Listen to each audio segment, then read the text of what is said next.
So Shanks and Luffy are like the One Piece equivalent to Gohan and Piccolo. While both have active daddies, well, you know, alive and breathing, neither of these dudes ain't shit. Dragon has currently been at the grocery store for the last 19 years of the boy's life, still debating between Almond Breeze and Silk. While Goku returned home after a year only to realize that he left his carton of milk at the self-checkout while fighting with electronics such as a freezer and a cooler. Shanks and Luffy, yeah, they gonna fight.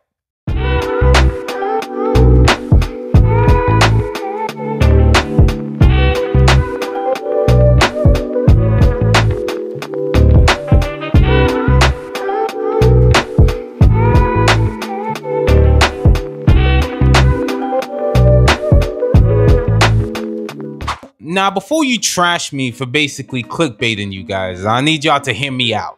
We have a man with Shanks' face who reverse summoned himself to Elbaph. A man whose power probably stands on par or above the Gorosei. Clearly, because at this point in time anymore, anybody who stands below that caliber basically is a waste of time. Shut up, Rob Lucci. And y'all think they not gonna fight? Okay, I'll wait. Now, before we dive into this a little more, I'm gonna need y'all to hit that like button and that subscribe button and join the notification gang because, just because.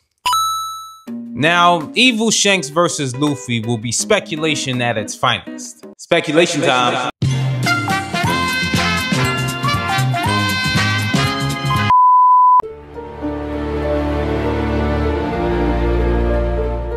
We can't even imagine how this fight would actually play out, but if I was to say one thing is that if Luffy loses, it wouldn't be because he's weak, it would be because Gear 5th ran out. Realistically speaking, who's really beating Gear 5th at this point? I mean, I guess we can go, we don't really know what his abilities are, but that's where the whole speculation kind of comes in. Since the reveal of the Joy Boy Doppelganger, Luffy's abilities have only just developed arc after arc. I feel like the fight with Kaido was the discovery of Gear 5th.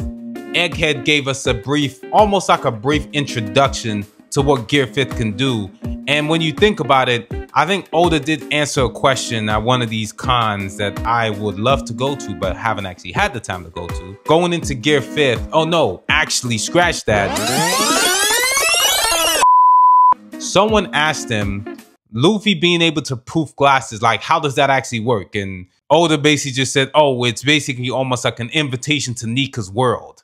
When bro just decides to break the laws of physics and just doesn't even give up a straight answer, while we're all held accountable by each other, who holds you accountable? No one holds you accountable at this point. I mean, it is a story, so you can do whatever he wants, but I ain't gonna lie, when you break it down and whatnot, it makes you sit there and think, what else would Luffy be able to do just going forward at this point? We literally went from We literally went from Looney Tunes Luffy to Luffy being drafted by the Mets. It's all down to the imagination. Oda's imagination.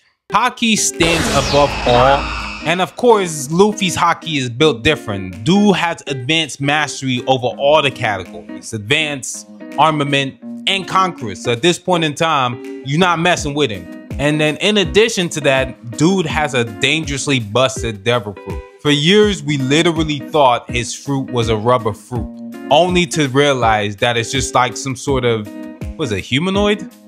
Typhoid. No, humanoid. Hybrid. Zoan. Mythical. Human mythical Zoan. Zoan type. Mythical Zoan.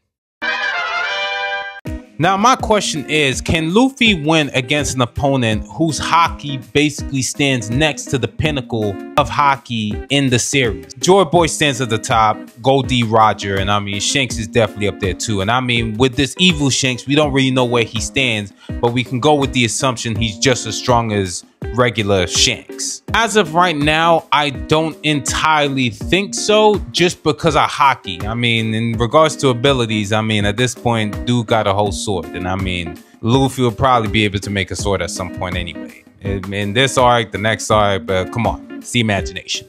But I think when we break it down to what we've actually seen, we don't actually know Evil Shanks' actual abilities. So until then, it's basically all up in the air. But the speculation is nice. So the Elbaph warriors, you know, tough as shit. But it turns out they actually have a Gen Z of their own. Sticks and stones may break my bones, but words can never hurt me. It's basically applicable to everybody but this new generation. Because words like brat and got these guys feeling some type of way. But I feel like this is one of Oda's classic moves where it's an expectation versus reality, where you would expect him to operate in some particular kind of way based on what you think, not based on what you know. But then when you see what they're actually like, you sit there and you think, okay, this is definitely cool, but it's not what I expected. Almost like with Big Mom and Kaido. I mean, when you think of Kaido, you just thought, I mean, at least when I thought of Kaido as just some I mean, he was a calamity, don't get me wrong, but I guess what I thought versus what I saw are two completely different things. Not to say that the reality didn't meet my expectations. I guess I just thought about it in a different type of way. Personally, I was expecting Elbaph kids who, you know, had steak, potatoes, and eggs for breakfast. And in reality, we got kids who feel some type of way because Starbucks ran out of pumpkin spice. But, you know, preferences are preferences. A hole is still a hole. I hope that Loki's ability meets the expectation I have for the character. Because right now, I love the character so far. Like, the attitude, fire. The fit, fire. The preconceived notion of what his devil fruit could be, fire. Does that make sense? Probably not. But my point is that I really just hope his ability in terms of what he can do is really just as fire as what we've seen of the character to be so far. The chapter was fire. I definitely enjoyed it. I feel like the stuff with the library was definitely interesting. I think I was more interested in just seeing what the response would be in regards to Robin and Saul finally reunited. And now that I've seen that, I'm like, oh, okay, cool. So what's next? Like, where's that poneglyph at? But I think now what I'm more interested in now is definitely the two interlopers that are pulled up to Egghead. And now I'm wondering, okay, we've had some downtime and it's been real cool, but yo, my boy, I need some action at this point. I need someone to box. Noah gotta do something. And I feel like this arc is definitely more Usopp focused because now at least he has an opportunity to become like a warrior of the sea. So I really need to see where his character arc is gonna go in this arc in its entirety.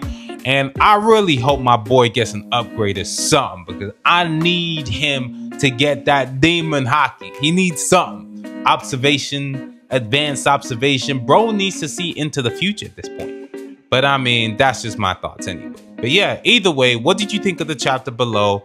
Did you like it? Did you not like it? Where do you think the story's going next? Either way, like, comment, subscribe, and I'll holler at y'all later, man. Peace.